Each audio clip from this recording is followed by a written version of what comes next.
यत्र सुखिनं सन्तु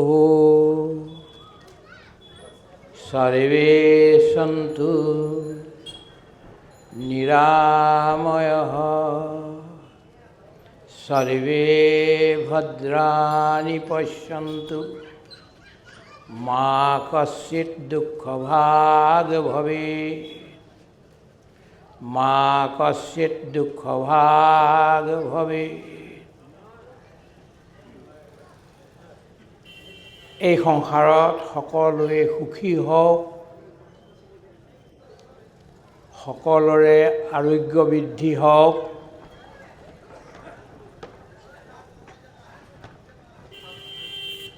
সকলোৱে সকলোৰে ফালে মৰমৰ দৃষ্টিৰে চাওক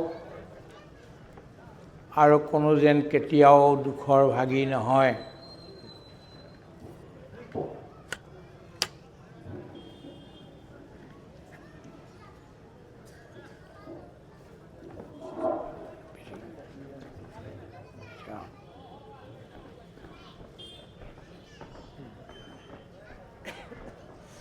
ভাৰতত কেইবাটাও বিশ্বজনীন প্ৰাৰ্থনা আছে, যাক কোনেও বিৰোধ নকৰিব, কিন্তু সকলোৱে সহযোগ দিব আৰু দিয়া উচিত। তেনেকুৱা এই ঋষিৰ প্ৰাৰ্থনা, সৰ্বে অত্ৰ সুখিনঃ সন্তু सर्वे सन्तु निरामयः सर्वे भद्राणि पश्यन्तु मा कश्चित् दुःखभाग् भवेत्। মই সুখী হওঁ, মোৰ পৰিয়াল সুখী হওক, মোৰ গাঁও সুখী হওক, মোৰ ৰাজ্যখন সুখী হওক, মোৰ দেশখন সুখী হওক বা মোৰ এই পৃথিৱীখন সুখী হওক, এই কথাটো ঋষিয়ে কোৱা নাই। সৰ্বে অত্ৰ,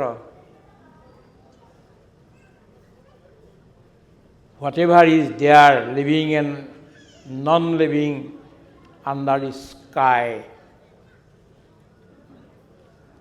everybody should become happy,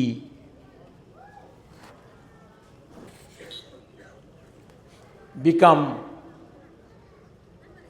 healthy. We should exchange our love through our eyes. Nobody should be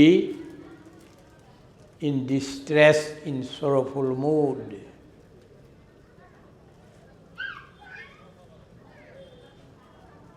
এইটো বিশ্বজনীন প্ৰাৰ্থনা। ইয়াতকৈ যদি আমি কাট কৰি দিছোঁ, তেন্তে আমাৰ প্ৰাৰ্থনাত ক'ৰবাত ভুল হৈছে।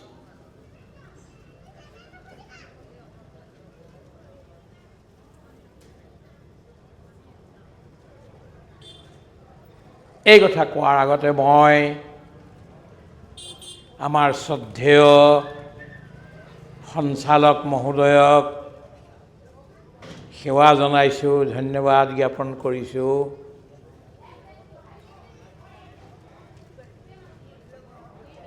আমাৰ যে এতিয়া উদ্বোধন কৰিলে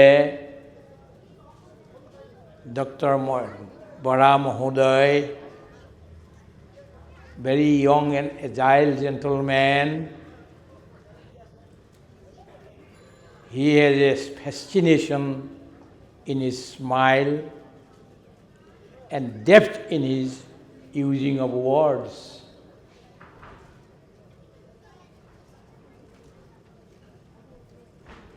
Thank you very much, giving so much time for all of us. ধন্যবাদ। ইয়াৰ বাহিৰেও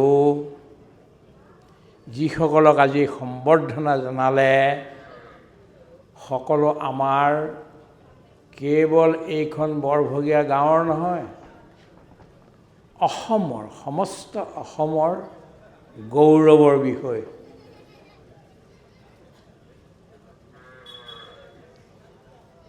যদিও কম সময়ত কথা ক'লে বহুত কথা অলৰেডি আমাৰ উদ্বোধক মহোদয়ে কৈয়ে গ'ল। যদি মই তাক ঘূৰাই থাকোঁ তেতিয়াহ'লে বৰ বেয়া হ'ব। দুই নম্বৰ, কাৰ্যসূচীখন চাইছোঁ, সাংস্কৃতিক কাৰ্যক্ৰম আছে আপোনালোকৰ, সোনকালে এৰিবও লাগে আৰু আমিও ঘৰলৈ সোনকালে যাব লাগে। গুৱাহাটী, আপোনালোকো দূৰ দূৰণিৰ পৰা আহিছে, যাব লাগিব। কিন্তু আপোনালোকক ধন্যবাদ দিছোঁ, এই গিলাচটো চাওক, এইটো বহুত উদাহৰণ দিয়ে প্ৰায়ে, পজিটিভিজিম এণ্ড নেগেটিভিজিম। আমি যদি আপোনালোকক সোধোঁ এই গিলাচটোত কি দেখিছে, দুজনে দুটা কথা ক'ব। এজনে ক'ব আধা খালী এটা গিলাচ দেখিছোঁ, গিলাচটো আধা খালী। আৰু এজনে ক'ব যে আধা পানীৰে ভৰা এটা গিলাচ দেখিছোঁ। সঁচাটো দুইটাই, কিন্তু পাৰ্চপেক্টিভ বেলেগ, জীৱনৰ ফালে চোৱাৰ দৃষ্টি বেলেগ। যিজনে ক'লে এটা খালী আধা খালী গিলাচ এটা দেখিছোঁ, তেওঁ জীৱনৰ ফালে নকাৰাত্মক দৃষ্টিয়ে দেখিছে। আৰু যিজনে কৈছে যে মই এই গিলাচটোত আধা ভৰা পানী দেখিছোঁ, সেইজনে জীৱনৰ ফালে সকাৰাত্মক দৃষ্টিয়ে দেখিছে। মেট্ৰিক ফেইল কৰিলে কোনোবা এজনে, ধৰক 12 বাৰ মেট্ৰিক ফেইল কৰা মানুহ মই কিন্তু পঢ়ুৱাই পাছ কৰাইছোঁ। পিছত ভাল হ'লগৈ। ঘৰৰ পিছফালে মধুৰিজোপাত চিপ জৰি লগাই জাপ মাৰি দিয়া মানুহকো দৌৰি গৈ চিঞৰ বাখৰ লগোৱাত ওপৰত দাঙি ধৰি অন্যক যি কাটি পেলাই তাক বচাইছোঁ। মই নাই বচাইছোঁ, ভগৱানে আমাক নিমিত্ত কৰিলে। কি যিজন মানুহে মৰিবলৈ বিচাৰিছিল, দুবাৰ প্ৰথমতে ফেইল হ'ল, তৃতীয়বাৰ যত্ন কৰিছিল, আমি গৈ পালোগৈ, বাচি গ'ল। এতিয়া সেইজন মানুহে স্কুল এখনত কামো কৰে, ধুনীয়া ঘৰো সাজিলে, ধুনীয়া পত্নীও বিয়া কৰালে, আৰু তাৰপিছত গৈ ল'ৰা ছোৱালীও সুন্দৰ ল'ৰা ছোৱালী জন্ম হৈ বৰ সুখেৰে কাটি থাকিবলৈ ধৰিলে। তেওঁৰ জীৱনত অলপমান নেগেটিভিজিম আহিছিল, কিন্তু মেট্ৰিক ফেইল কৰা ব্যক্তি এজনেও বহুতবিলাক, শচীন তেণ্ডুলকাৰ কি মেট্ৰিকটো পাছ কৰা নাই, আৰু বহুত আছে। মই এজনৰ নাম কৈছোঁ কেৱল, যে তেওঁলোকতো কোনোবা এটা ক্ষেত্ৰতো ফেইল হৈছে। এখন হোটেল পোৱা যায়, দাড়ি থকা এজন মানুহে বুঢ়া মানুহৰ ফটোটোৰ সৈতে জেগাই জেগাই KYC যায় আছে বোধ হয়, KFC। 80 বছৰলৈকে বয়সলৈকে তেওঁ কেৱল ফেইলেই হ'ল। কোনো এটা কাম তেওঁ দেখুওৱা নাই মই এইটোত পাছ হ'লোঁ, মই এইটোত কৃতকাৰ্য হ'লোঁ। 80 বছৰ পিছত তেওঁ এখন হোটেল খুলিলে, আৰু এই KFC হোটেলখন গোটেই পৃথিৱীত বিয়পি পৰিল। জীৱনলৈ কৃতকাৰ্যতা কেতিয়া আহে একো ক'ব নোৱাৰি। কৰি গৈ থাকিব লাগে, চৰাইবতী। মই এই কথাটো কিয় ক'লোঁ আজি, আপোনালোকৰ আজিৰ যিখন মিটিং হৈছে ইয়াত দুইফালৰ পৰা জীৱনী শক্তি দিয়া বস্তু আছে। এফালটো হাৱা আছে, অক্সিজেন আছে, অন্যফালে পানী আছে। অক্সিজেনো লাগে আৰু পানীও লাগে। ইয়ালৈ নহাকৈ কিছুমান মানুহ থাকিলে আধা খালী হৈ আছে, কিন্তু অহা মানুহো আছে ইয়াত ইমান। দুইটাই ঠিক, গধূলি আৰু আহিব। আৰু এইখিনি কম মানুহনে? যিসকলে এতিয়া শুনিবলৈ আহিছে, বহিছে, শান্তিৰে শুনিবলৈ বিচাৰিছে। আৰু আমাৰ শ্ৰদ্ধেয় ডক্টৰ বৰা ডাঙৰীয়াই কোৱাৰ দৰে ইয়াত বিভিন্ন ক্ষেত্ৰৰ মানুহ আছে। কেঞ্চাৰৰ এক্সপাৰ্টৰ পৰা আৰম্ভ কৰি এগ্ৰিকালচাৰৰ পৰা ইঞ্জিনিয়াৰিঙৰ পৰা আৰম্ভ কৰি আৰু কি নাই চব আছে। আমি কমেও আজি সেই লোকসকলক দেখিলোঁতো, দেখাও এটা বৰ ডাঙৰ আনন্দ আছে। আমি দেখি পালোঁ আজি, আৰু এনেকুৱা বহুত আছে আৰু হ'বগৈ আৰু বহুত আগলৈ। এতিয়া তেখেতে কোৱাটো কথাকে মই অকণমান আৰু শব্দকেইটা বদলি কৰি এটা কথা ক'ব খুজিছোঁ। সেইটো কি? পৃথিৱীত প্ৰতিটো জীৱই, কেৱল মানৱেই কিয়, প্ৰতিটো জীৱই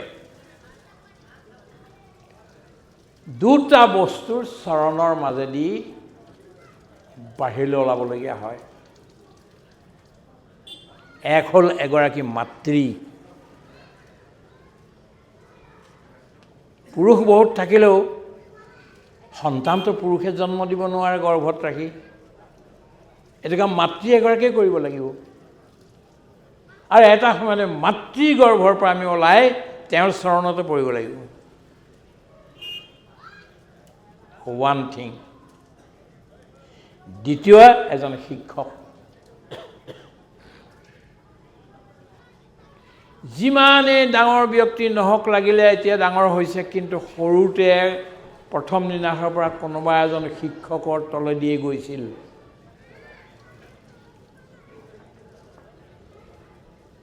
শিক্ষকক কোনোজন ব্যক্তিয়ে অৱমাননা কৰি চলিব নোৱাৰে। শিক্ষক লাগিবই। বেয়া কামৰ কাৰণে বেয়া শিক্ষক, ভাল কামৰ কাৰণে ভাল শিক্ষক।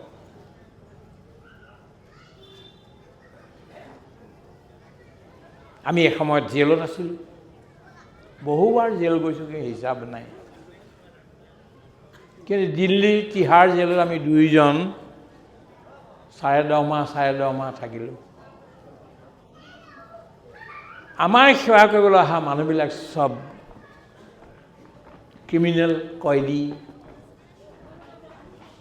তাহাঁতক সুধিলোঁ যে কি কাৰণে এনেধৰণৰ হ'ল তহঁতৰ, জেললৈ কি কাৰণে? বোলে আমি পিক পকেটাৰ। দিল্লীলৈ যে নতুন নতুন মানুহ আহে, আমি জানো, দেখিলেই চিনি পাওঁ, আৰু সিহঁতৰ জেপ কাটক। ধৰা পৰো কেতিয়াবা আমাক মানে জেলত থয়, আৰু কিছুদিন আকৌ ওলাই গৈ আকৌ সেইটোৱে কাম কৰোঁ। কেনেকৈ কৰোঁ? আমাৰো LP স্কুল, হাই স্কুল, কলেজ আৰু ইউনিভাৰ্চিটি আছে। কাৰণ আমিও শিকিব লাগে এইবিলাক, আমাক শিকোৱা মানুহ আছে এইবিলাক। আৰু আমাতকৈ যিবিলাক ডাঙৰ আছে সেইবিলাক আৰু ডাঙৰ কাম কৰে, আৰু আমি অলপ সৰু সৰু কৰোঁ। আজি আমাৰ তহঁতি চুৰ কৰি জেপ কাটি দেখুৱাব পাৰিবিনে? বোলে পাৰিম। বোলে আমি প্ৰমাণ কৰি চাওঁ। বোলে কৰক। নোট কেইটামানত চহী কৰাই পেলাই জেপত থৈ দিয়া হ'ল।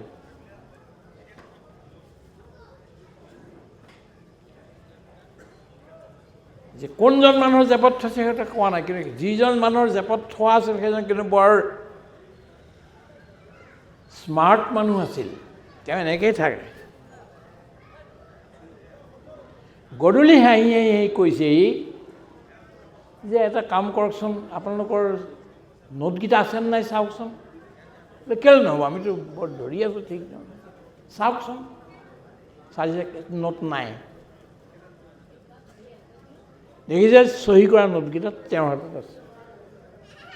কোন সময়ত লৈ গ'ল কোনো ধৰিব নোৱাৰিলে। By this I am going to drive 1 point home, বেয়া কামৰ কাৰণেও কিছুমান শিক্ষকৰ আৱশ্যক আছে। কিন্তু সাধাৰণতে বাই এণ্ড লাৰ্জ শিক্ষক মানেই ভাল, মহান, ত্যাগী, এইটোৱেই।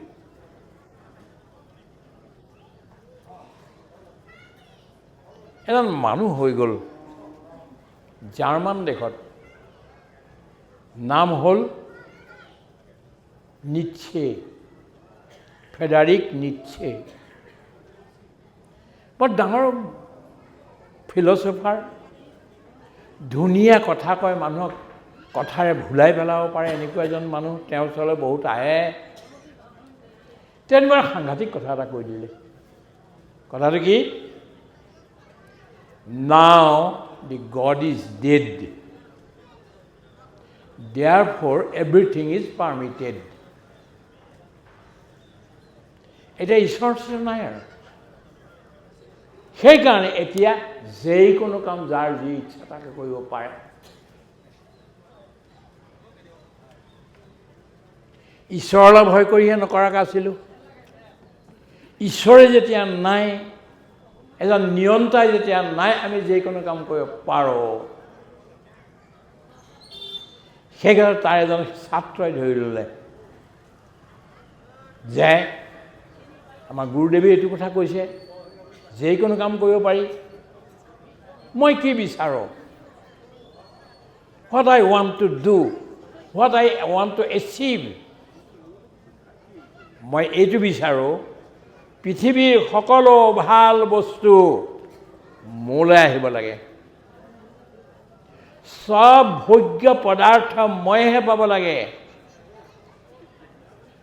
ক্ষমতা যিমান পৃথিৱীত আছে গোটেইবিলাক মইহে পাব লাগে। ভগৱান নাই, কিন্তু মই পাব লাগে।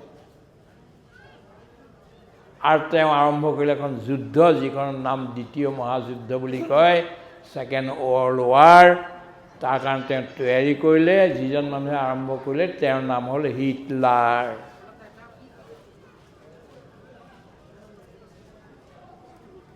এজন মানুহে এটা চেণ্টেন্স এটা কৈছিল কেৱল, নাও god is dead, therefore everything is permitted. এই শব্দকেইটাই পৃথিৱীত হাহাকাৰ লগালে। দ্বিতীয় মহাযুদ্ধ হ'ল, আৰু শেষত গৈ জাপানৰ নাগাচাকি আৰু হিৰোশ্বিমাত দুটা ভয়ংকৰ বম প্ৰথমবাৰৰ কাৰণে এটম বম পেলাবলগীয়া হ'ল। 1945 চনৰ 6 আগষ্ট আৰু 9 আগষ্টত, যাৰ ফলস্বৰূপে কমচে কম 10 কোটি মানুহৰ মৃত্যু হ'ল।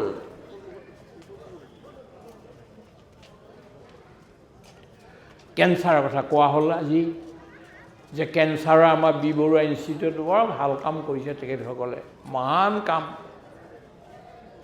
শব্দৰ দ্বাৰা তাক কোনো ব্যাখ্যা কৰি শুনাব নোৱাৰি। কি কেঞ্চাৰ ঘৰে ঘৰে কিয় হৈছে এতিয়া? By the way, I am going to tell you that I am also a sufferer or friend of cancer. মোৰ কেঞ্চাৰ হৈ গৈছে।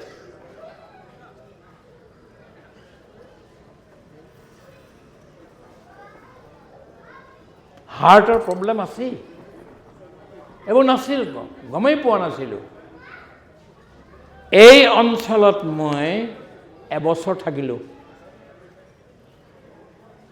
in 1980 শান্তি সেনাৰ কাম কৰি এই জৰাবাৰী আশ্ৰমত থাকোঁ।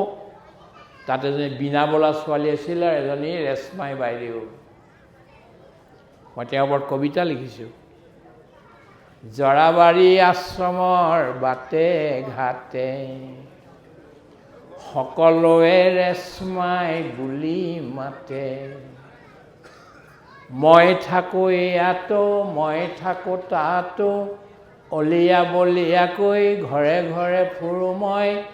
ৰেশমাই বাইদেউ মই, ৰেশমাই বাইদেউ মই।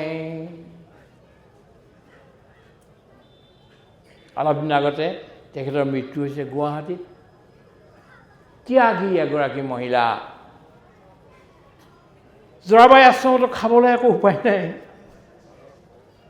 দুৰ্গা পাটৰ ডাঙৰীয়া তেখেতে স্বৰ্গলৈ গ'লগৈ, নমস্কাৰ কৰিছোঁ। দুখীয়া মানুহটোৱে ক'ৰ পৰা খুৱাব? মই এজন ডাঙৰ সন্যাসী এতিয়া হ'লগৈ, তেওঁ কোটি টকাৰ মালিকো হ'ল, কিন্তু দেশ বিদেশত ভাষণ দি ফুৰে স্বতন্ত্ৰানন্দ তেওঁ। মই, ৰেশমাই, বীণা, এই চাৰিজনে আহু ধানৰ নিৰাই দিনটো যি পইচা পাওঁ সেই পইচাৰে আমি কলডিল কিনি কিবা কিবি কিনি তেনেধৰণে খাওঁ। আৰু এই গাঁৱলৈ আহিছোঁ। আমাৰ এজন শ্ৰদ্ধেয় ব্যক্তি আছে, শ্ৰদ্ধেয় বুলন চন্দ্ৰ নাথ ডাঙৰীয়া। তেখেতৰ ঘৰলৈ আহোঁ, তেখেতৰ ঘৰতো খুৱাই। এই কমল নাথ আৰু তেওঁৰ ভায়েক সৰু সৰু তেনেই, তেওঁৰ ঘৰতো খাওঁ। আৰু এজন ইয়াত বিশেষ ব্যক্তি শ্ৰদ্ধেয় ধাতু নাথ ডাঙৰীয়া, চৰাইবাহীৰ অত্যন্ত পূজনীয়। তেওঁৰ ঘৰত এখন গাড়ীও আছিল। ধাতুনাথ ডাঙৰীয়াৰ ঘৰত খোৱা যায়। ভোক লাগিলে আহি কেতিয়াবা তাতো খোৱা যায়, জৰাবাৰীতো খোৱা যায়েই যায়। কৈ আছোঁ কি কথাটো, যে যেনেকুৱাই ব্যক্তি নহওক, এই পৃথিৱীত জন্ম লোৱা, আকাশৰ তলত জন্ম লোৱাৰ প্ৰতিটো বস্তুৱেই এজন শিক্ষক বা এগৰাকী মাতৃৰ তলেদিয়েই জীৱন যাত্ৰা আৰম্ভ কৰিব লাগিব। বেদে সেইকাৰণে শিক্ষকসকলক কি বুলি কৈছে? গাতুবিদ। ঋগ্বেদত পাব এই শব্দটো গাতুবিদ। গাতুবিদ মানে কি? পথ প্ৰদৰ্শন কৰোতা। দেখিছেনে আমাৰ 5টা আঙুলি আছে। ইচ ফিংগাৰ ইজ ইণ্ডিকেটিভ অফ চাম পাৱাৰ। এই বুঢ়া আঙুলিটো যে দেখিছে, এইটো হৈছে পিপলছ পাৱাৰ, আপোনালোকৰ শক্তি, জনশক্তি। এইটো বুঢ়া আঙুলি। দ্বিতীয় যিটো আছে, এইটো হ'ল the power of wise people, power of the teachers, power of the philosophers, power of the thinkers. কিবা এটা দেখুৱাবলৈ হ'লে সেইজন মানুহ বুলি দেখুৱাম, আঙুলি এইটো যায়। ৰাস্তা কেনি আছে, সেইটো ৰাস্তা। এইটোহে পইণ্ট কৰিব, পইণ্টেড আউট। আৰু সমাজখনো চলাব লাগিব এই শিক্ষকসকলেই। লাগিলে তেওঁ প্ৰাইমেৰী স্কুলৰ শিক্ষক হওক, লাগিলে গাঁৱৰ এজন ব্যক্তিৰ শিক্ষক হওক, লাগিলে তেওঁ ইউনিভাৰ্চিটিৰ প্ৰফেচাৰ হওক, শিক্ষকে সমাজখন চলাব লাগিব।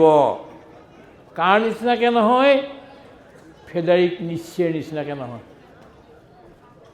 God is dead, therefore everything is permitted. No. This is a very bad philosophy. বৰ বেয়া বস্তু এইটো। এজন ঈশ্বৰো আছে, নৈতিকতাও আছে, নিয়মো আছে, ধৰ্মও আছে। ইয়াৰ মাজেদি চলাৰ যিটো কথা আৰু ক'ত যাব লাগিব তাক দেখুওৱাৰ দায়িত্বটো এজন এজন শিক্ষকৰ আছে।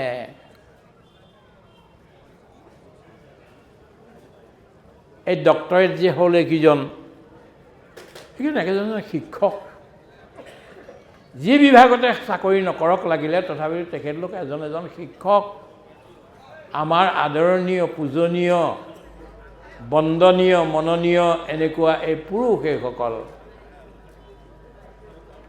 আৰু গাঁৱে ভূঞে ঠিক তেনেকুৱা বহুত আছে, যিসকলক আমি বিচাৰি বিচাৰি জ্ঞানৰ সাধনা কৰা মানুহবিলাকক বিচাৰি বিচাৰি আনি আমি পূজা কৰিব লাগে।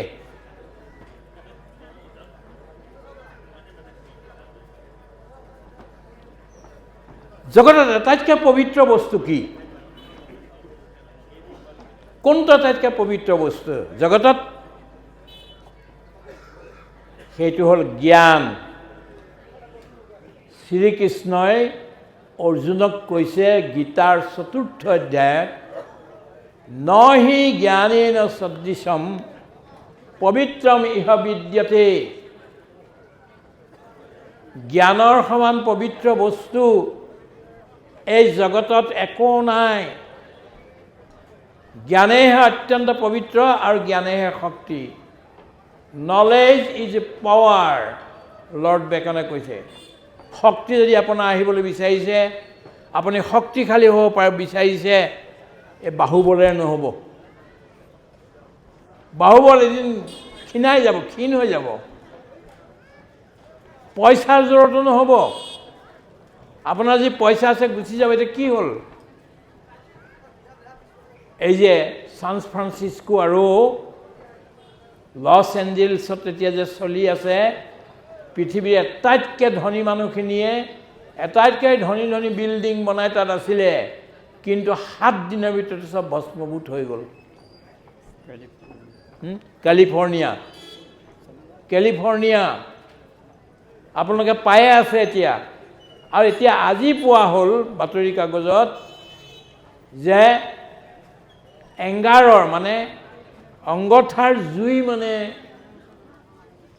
বতাহৰ লগত গৈ আছে। ইমান যত্ন কৰিও এতিয়া এইটোক ৰক্ষা কৰিব পৰা নাই।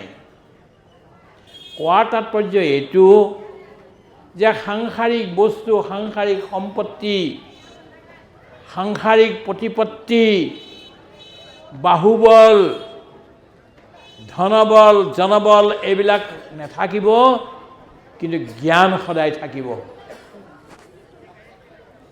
ইউক্লিড নামৰ এজন ব্যক্তি লোকৰ ঘৰত চাকৰ কৰে, বেছি পঢ়া শুনাও নহয়, বৰ দেখিবলৈ ধুনীয়া নহয়, কিন্তু ইউক্লিডে এনেকুৱা কেইটামান বস্তু লিখিলে যিটো আজি স্কুলত, হাইস্কুলত, কলেজত, ছায়েন্সত পঢ়ুওৱা যায়। জ্যামিতি শাস্ত্ৰ তাৰ আৰম্ভ কিন্তু ইউক্লিডৰ পৰা হ'ল। তেওঁ কোনো ইউনিভাৰ্চিটিত পঢ়া নহয়, সাধাৰণ গাঁৱৰ এজন অন্য ঘৰত চাকৰ কৰা এজন মানুহে দিনটো চাকৰ কৰি গধূলি আহি এইবিলাক চিন্তা কৰি আঁক বাক কৰি এই জ্যামিতি বোলা বস্তুটো তৈয়াৰ কৰিলে। তাৰ মাজে কি ক'ব খুজিছোঁ, প্ৰভুসকল, আইসকল, আপোনালোকে কোহাল কৰি থাকিলে, চাহ খাই থাকিলে মুস্কিল আছে।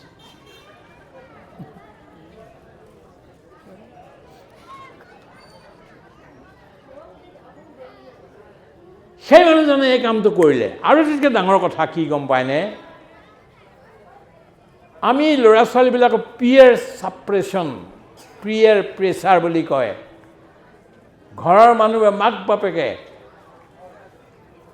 পাৰ্চেণ্টেজ 98 পালিনে নাই, 99 পালিনে নাই, 100 ভিতৰত 100 পালিনে নাই, ইয়াৰ ওপৰত প্ৰেছাৰ দি আছোঁ। তাৰ কাৰণে কালি পৰহি গুৱাহাটীৰ এঘৰ মানুহলৈ গৈ এটা 13 বছৰীয়া ল'ৰা, ঘৰ দেখিছোঁ একেবাৰে ৰজাৰ দৰবাৰৰ নিচিনা, ফুলনি বাগিচা কি চাব, তাত মানে অন্য কোনো কথা নাই, কিবা এটা কাৰণত মানে আত্মহত্যা কৰি দিলে। সেই নতুন বজাৰত এজনী 4 বছৰীয়া ছোৱালী আত্মহত্যা কৰিলে। আকৌ পাইছোঁ যে এজনী ছোৱালী লখিমপুৰ আহি পেলাই ভাড়াঘৰত আছিলে, তাতে আত্মহত্যা কৰিলে। এই উঠি অহা ল'ৰা ছোৱালীবিলাকে খাবলৈ নাপায় বা দুখত থাকি আত্মহত্যা কৰা নাই। কি হৈছে? ইমান মানুহে আত্মহত্যা কেৱল ভাৰতবৰ্ষতে নহয়, অসমতে নহয়, গোটেই পৃথিৱীতে ইমান আত্মহত্যা কৰিবলৈ মানুহে জীৱনৰ প্ৰতি ইমান বিতৃষ্ণা কিয় হৈছে? Why we do not love life and why we do not teach them to love life?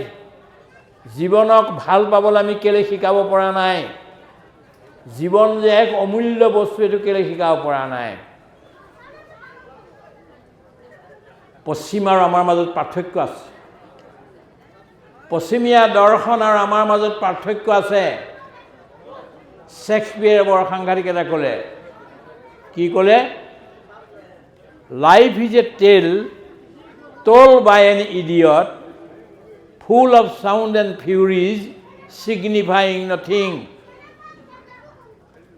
Life is a tale told by an idiot, full of sound and furies, signifying nothing. এই জীৱনটো এটা মূৰ্খই কোৱা সাধু। ই ঢোলৰ দৰে বাজে, ভিতৰটো অন্তঃসাৰ শূন্য। Full of sound and ফিউৰিজ।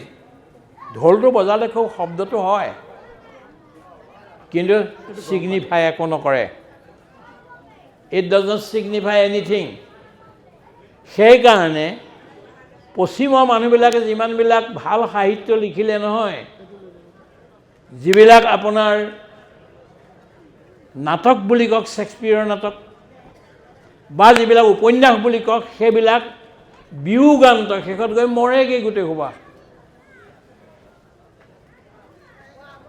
জীৱনত কোনো অৰ্থ নাপাই পেলাই মৰি যায়। কিন্তু ভাৰতৰ তত্ত্বজ্ঞানে কি কয়? ঋষিয়ে আনন্দাত ধ্যেয়ম ইমানি ভূতানি জায়ন্তে আনন্দাত জাতানি জীৱন্তী। জীৱনটো আনন্দ লোকৰ পৰা আহিছে, এতিয়াও আনন্দ লোকতে আছে, আৰু যোৱাৰ পিছতো আনন্দ লোকলৈকে গুচি যাব। সেইকাৰণে আমাৰ সাহিত্যবিলাকত জীৱনৰ অৰ্থৰ কথা কৈছে। এইটো আমি চিন্তা কৰিব লাগিব। মই কি কৈ আছিলোঁ? আইসকল, দেউতাসকল, যিসকল আপোনালোক অভিভাৱক আছে, সেইসকলক কৈছোঁ, ল'ৰা ছোৱালীবিলাকক নিজৰ নিজৰ ধৰণেৰে তেওঁলোকৰ প্ৰতিভা বিকাশ হ'বলৈ দিয়ক। আপুনি মই ওপৰৰ পৰা হাতুৰিৰ সৈতে টাঙনিয়াই থাকিলে নহ'ব। এইটোৱে লাগে, এইটোৱে লাগে, এইটোৱে লাগে কৰিলে ওলোটা কৰি দিব সিহঁতি। এই যে কোটাত যে গৈ পেলাই IASৰ কাৰণে, ডাক্তৰৰ কাৰণে যিবিলাকে গৈ ৰাজস্থানৰ কোটাত গৈ তাত গৈ কোচিং কৰেগৈ, বহুবিলাকে আত্মহত্যা কৰিছে। IIT গুৱাহাটী, IIT খড়গপুৰ, এইবিলাকৰ ল'ৰা ছোৱালীবিলাকে ইমান পঢ়া শুনা ল'ৰা ছোৱালী, ক্ৰীম অফ দি ছ'চাইটি, সেইবিলাকেতো আত্মহত্যা কিয় কৰিবলৈ লৈছে? Pressure, pressure, pressure, pressure. প্ৰভুসকল, সাপ আৰু বাঘক ভয় খুৱাই ধমকি দি খেদিব পাৰি, কিন্তু ভয় আৰু ধমকি দি গোলাপ ফুল ফুলাব নোৱাৰি। গোলাপ ফুলৰ কাৰণে পানী, উপযুক্ত পানী, উপযুক্ত সাৰ আৰু উপযুক্ত সংৰক্ষণ দি তাক নিজে আগবাঢ়িবলৈ দিয়ক। আপোনাৰ ল'ৰাজনে PhD, MA, PhD ছায়েন্সত কৰিব নোৱাৰিব পাৰে, কিন্তু তেওঁ এজন ভাল খেলুৱৈ হ'ব পাৰে। তেওঁৰো মূল্য আছে আজি সমাজত। কোনোবা এজনী এইটো কৰিব নোৱাৰে কিন্তু সিটো গানটো গাব পাৰে, কোনোবাই এইটো কোনোবাই সেইটো, তাহাঁতৰ নিজৰ ভিতৰত কিছুমান ভিতৰৰ আন্তৰিক প্ৰতিভা লৈ আহিছে। সেই প্ৰতিভাবিলাকক আমি ডিস্কভাৰ কৰি ভালকৈ আৱিষ্কাৰ কৰি কোনটো কৰিব সেইটো চিন্তা কৰি লৈ তাত আমি সহায় কৰিব লাগে, জবৰদস্তি কৰিব নালাগে।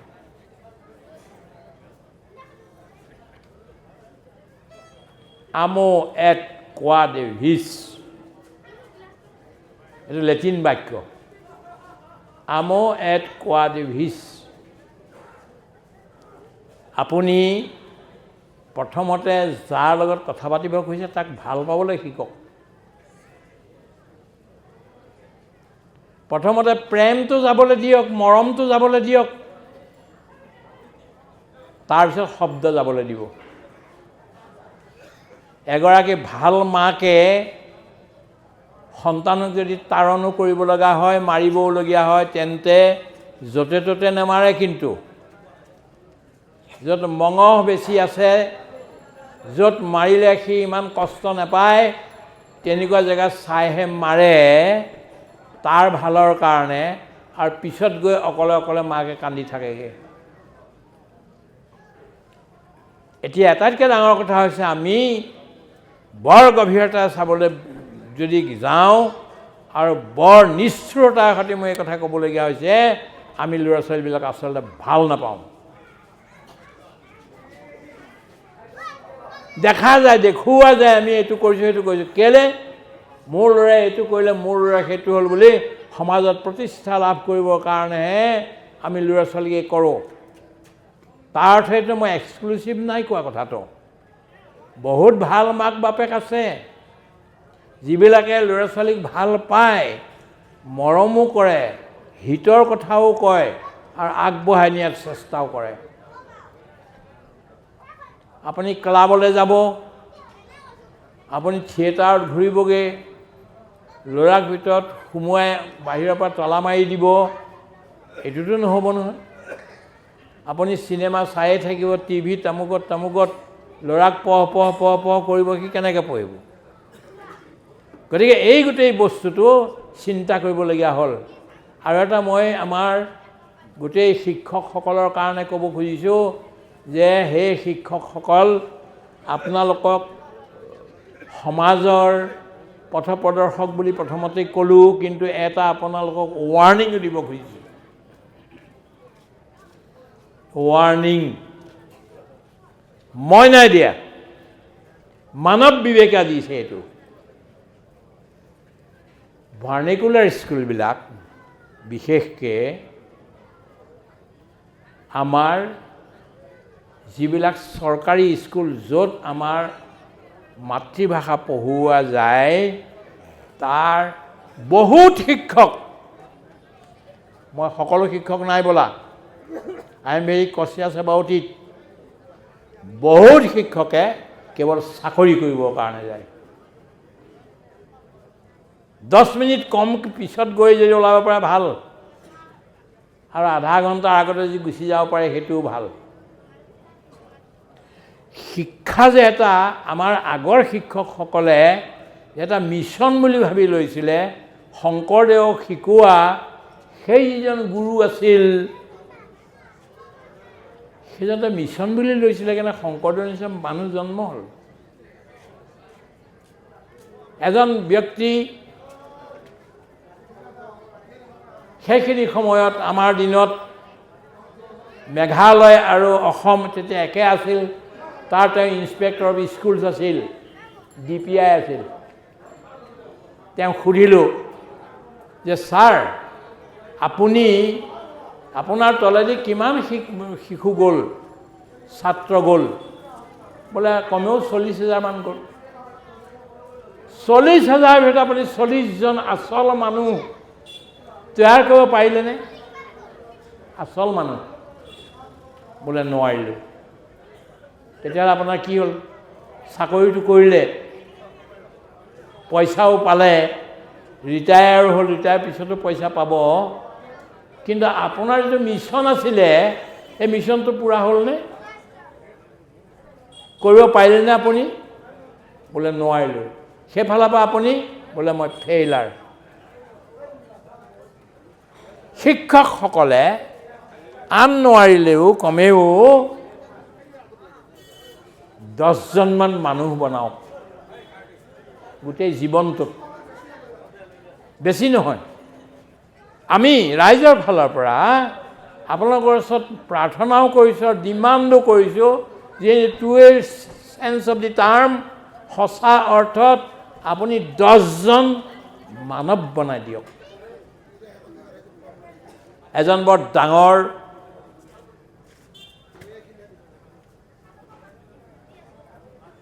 চাইণ্টিষ্ট, মেডিচিনৰ ডাক্তৰ, তেওঁৰ নাম হ'ল ডাক্তৰ আলেক্সিছ কেৰল। তেওঁ Rockefeller Institute of Health, Rockefeller Institute of medical চায়েন্সেছত পঢ়ুৱাইছিলে। নোবেল প্ৰাইজ পালে তেওঁ এইটোৰ কাৰণে। তেওঁ এখন কিতাপ লিখিছে, প্ৰভুসকল পাৰিলে আপোনালোকে কিতাপখন যিসকলে ইংৰাজী বুজি পায় পঢ়ি চাব। কিতাপখনৰ নাম হ'ল মেন দি আননউন। ইয়াত ছায়েন্সৰ বিভিন্ন বিষয়বিলাক তেওঁ ৰাখিছে, ফিজিক্স, কেমেষ্ট্ৰি, বায়'লজি আদি আদি আদি কৰি চববিলাক ছাবজেক্ট লিখি শেষত এটা চেপ্টাৰ লিখিলে। চেপ্টাৰটো কি? দি ৰিমেকিং অফ মেন, মানৱৰ নৱনিৰ্মিতি। এতিয়া যিবিলাক মানুহ বনাই থকা গৈছে সেইধৰণে নহ'ব।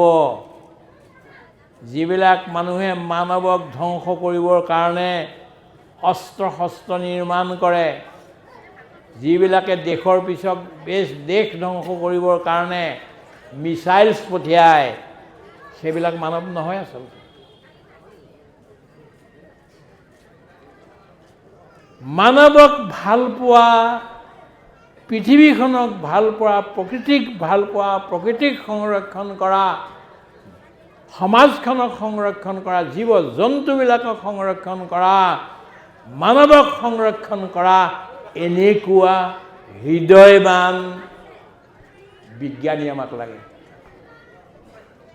এনেকুৱা শিক্ষক আমাক লাগে, এনেকুৱা অভিযন্তা আমাক লাগে, এনেকুৱা বৈজ্ঞানিক আমাক লাগে যিবিলাকে এইটো কৰিব। মানৱক ভাল পাই মৰম চেনেহ ইজনে সিজনৰ কাৰণে। কিন্নৰ গন্ধৰ্ব দেৱ তাও কি বাত নহি, মানৱ সে মানৱ কা মুক্ত মিলন চাহিয়ে। মই কিন্নৰ গন্ধৰ্ব দেৱতাসকলৰ কথা কোৱা নাই। এই পৃথিৱীতে, এইখন পৃথিৱীকে আমি স্বৰ্গ, এইখন পৃথিৱীকে বৈকুণ্ঠ, এইখন পৃথিৱীকে বৃন্দাবন মথুৰা বনাব খুজিছোঁ। তাৰ কাৰণে কি লাগিব? মানৱ আৰু মানৱৰ মাজত মুক্ত মিলন লাগিব, মৰম লাগিব, স্নেহ লাগিব, প্ৰেম লাগিব, ত্যাগ লাগিব আৰু ইজনে সিজনক বিশ্বাস কৰিব লাগিব। এনেকুৱা বাতাবৰণ নিৰ্মাণ কৰিলে এখন নতুন সমাজ হ'ব। কিন্নর গন্ধর্ব দেব তাও কি বাত নেহি, মানव से मानव का মুক্ত মিলন চাহিয়ে। আমাক এতিয়া মুক্ত মিলন লাগে। তুমি আৰু মোৰ মাজত পাৰ্থক্য আছে, বৰ দূৰত্ব আছে। তেওঁ আৰু মোৰ মাজত দূৰত্ব আছে, পুৰুষ আৰু মহিলাৰ মাজত দূৰত্ব আছে, মানৱ আৰু জীৱ জন্তুবিলাকৰ মাজত দূৰত্ব আছে, জীৱ জন্তু আৰু গছ গছনি এইবিলাকৰ মাজত দূৰত্ব আছে। এইখন পৃথিৱী আৰু পৃথিৱী হয় আগৰ পৃথিৱী যি আছে, আকাশৰ গ্ৰহ তৰা নক্ষত্ৰবিলাকৰ তাৰ দূৰত্ব আছে। এই দূৰত্ব ভঙাৰ কাম বিজ্ঞানে কৰিব লাগিব, জ্ঞানে কৰিব লাগিব। জ্ঞান বিজ্ঞান তদং ৰহস্য, এই গোটেই কথাবিলাক আছে। এইবিলাক কৰিবলৈ তেতিয়া হ'ব। গতিকে এতিয়াৰ পৰা আমি এইটো আৰম্ভ কৰোঁ যে নতুন সমাজ আকৌ নিৰ্মাণ কৰিব লাগে, আৰু তাৰ কাৰণে প্ৰেম আৰু ত্যাগ এই দুটা বস্তু বৰ আৱশ্যক হৈছে। এইটোৱেই কথা। 2 নম্বৰ আৰু এটা কথা ক'ব খুজিছোঁ আৰু শেষ কৰিম কথা। আমাৰ মঠ মন্দিৰবিলাক বনোৱাতকৈও ভাল ভাল শিক্ষানুষ্ঠানবিলাক বনাব লাগে।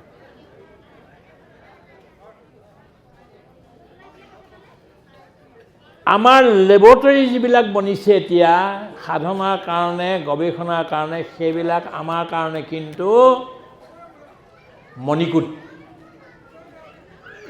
নামঘৰৰ মণিকূট। আমাক এতিয়া লেবৰেটৰী লাগে বেছি। এই গোটেইবিলাকৰ গৱেষণা কৰি কেনেকৈ আগবঢ়াই লৈ যাওঁ তাৰ কাৰণে লেবৰেটৰী লাগে। স্কুল আমাৰ এতিয়াও কম হৈ আছে, কলেজ এতিয়াও কম হৈ আছে, ইউনিভাৰ্চিটি এতিয়াও কম হৈ আছে। ভাৰতৰ 140 কোটি মানুহ আৰু কিছুদিন বা 150 কোটি হ'বগৈ। সেয়াই নহয়, পৃথিৱীৰ অন্য স্থানৰ পৰাও আমাৰ ইয়ালৈ মানুহ আহিবলৈ লৈছে শিক্ষাৰ কাৰণে। অলপ সস্তা ইয়াত।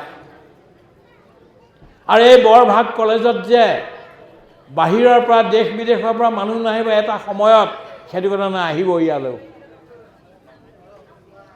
I am telling you, dear Mr. Kamal, Dr. Kamal Nath, some people, some students from other parts of the globe will also come pour in to your institute also. Then you should be very careful about it now. আমাক লাগে এইবিলাক বস্তু, যিমানে হয় সিমানে ভাল। এতিয়া মোৰ ৱাৰ্ণিংটো কি আছিল শিক্ষকসকলৰ কাৰণে? যদি আপোনালোকে ভালকৈ নিজৰ গোটেই মিছনটো দি পূৰা শক্তি যদি আপুনি দি পেলাই স্কুলখন ৰাখিব নোৱাৰে, সেই শিক্ষকসকল আপোনালোক জীয়াই থাকোঁতে আপোনালোকৰ স্কুল বন্ধ হৈ যাব। কিন্তু মই এইখন স্কুলৰ কথাই কোৱা নাই, অসমৰ হিন্দী, বঙালী চববিলাকৰ কথা কৈছোঁ। প্ৰাইভেট স্কুল বাঢ়ি গৈ আছে, তালৈ ল'ৰা ছোৱালী দিছে, আপুনি ইংলিছ পঢ়িবলৈ দিছে, গোটেইবিলাক কৰিছে। আৰু নিজৰ মাতৃভাষাৰ প্ৰতি সিমান আপোনাৰ, যদি এজন কোনোবা এটা অফিচৰ যদি 4th গ্ৰেডৰ এজন মানুহ আছে, তেওঁ ভাবিছে মই 4th গ্ৰেডত আছোঁ আৰু মোৰ ল'ৰাই যাতে, মোৰ ছোৱালী যাতে 4th গ্ৰেডত নপঢ়ে, ইংলিছ পঢ়ি ফটাফট ইংলিছ ক'ব লাগে, আগবাঢ়ি যাব লাগে। আগবঢ়াটো বেয়া নহয়, কিন্তু ক'লৈ আগবাঢ়িব, কোনফালে আগবাঢ়িব এইটো চিন্তা কৰিবৰ আৱশ্যক হ'ল। মই বেছি কথা নকওঁ, যিহেতু নিমন্ত্ৰণ কৰিলে আমি ঘূৰি যাব লাগে, আৰু স্বামীজীয়ে মোক এইটো দেখুৱাই দিছে সময় কিমান হ'ল। আমাৰ গাত দোষ নাই, আমি সময়তে আহোঁ। কিন্তু 5 মিনিট ইফাল সিফাল হ'ব পাৰে, কিন্তু আমি সময়তে আহোঁ আৰু সময়তে শেষ কৰোঁ। আৰু এইখন মিটিঙলৈ আহিবৰ কাৰণে আগৰ পিছত 3খনমান আমি মিটিং কেনচেল কৰাইছোঁ, আৰু কেইটামান আছে। কিন্তু এইখনলৈ অহাটোৰ কাৰণেও, কিয় our dear friend and brother Dr. Kamal Nath is very dear to us. আৰু এই অঞ্চলটো আমাৰ কাৰণে বৰ ডিয়েৰ, কাৰণ মই এবছৰ ইয়াত থাকিলোঁ, পইচা পাতি নাই, ৰাইজে মোক সহায় কৰিলে, ঘূৰি ফুৰিলোঁ গোটেইবিলাকত, খোজকাঢ়ি ৰাতি পহৰা দিলোঁ, যাতে এই গাঁওবিলাকত আক্ৰমণ নহয় তাৰ কাৰণে পহৰা দিলোঁ মানুহ লৈ লৈ, এই গোটেইবিলাক কৰিলোঁ। তাৰপিছতো 2002 চনত পদযাত্ৰা অসমৰ কাৰণে উলিয়ালোঁ। সেই অন্য প্ৰদেশবিলাক মানে জিলাবিলাকৰ মাজেদি গৈ আমি মৰিগাঁও পালোঁ। গোটেই অসমৰ ভিতৰত, আকৌ কৈছোঁ, গোটেই অসমৰ ভিতৰত বেষ্ট পদযাত্ৰা এই মৰিগাঁৱত হ'ল। ইমান সহায় কৰিলে আইসকলে। নগাঁৱত হ'ল, এই দুখন জিলাতে ইমান ভালকৈ হ'ল। মই শিৱসাগৰ জিলাত জন্ম হোৱা মানুহ, মোৰ জিলাত নহ'ল সিমান ভাল।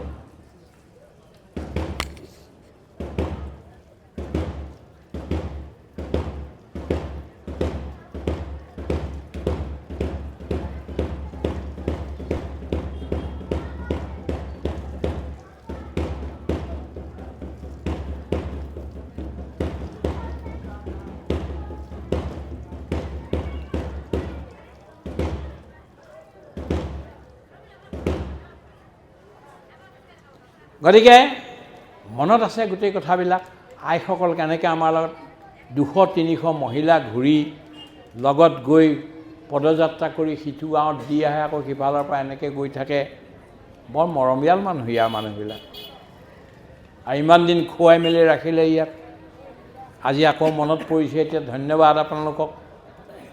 আমি শ্ৰদ্ধেয় বুল্লনাথ ডাঙৰীয়াৰ ঘৰলৈ গৈ আহিলোঁ, বিৰাট ভাল লাগিলে। আগৰ নিচিনা নাই, এতিয়া বৰ বেলেগ ধৰণৰ ঘৰ বাৰী হ'ল বাৰু, যি হ'ল ভাল হৈছে। ফুলনিও বৰ ধুনীয়া হৈছে, আৰু কমলনাথে বহুত অধ্যয়ন কৰি লিখিছে ৰাইজৰ কাৰণে, এইটোও বৰ ভাল হৈছে। আৰু ইমানবিলাক মানুহ যে এইখন গাঁৱৰ পৰা, এই স্কুলৰ পৰা ওলাই গ'ল, সেইটো বৰ আনন্দৰ কথা। সকলোকে ধন্যবাদ দি মোৰ বক্তব্য ইমানতে মই সমাপ্ত কৰিছোঁ। সমস্তজনৰ কাৰণে সেৱা। হৰি ওম।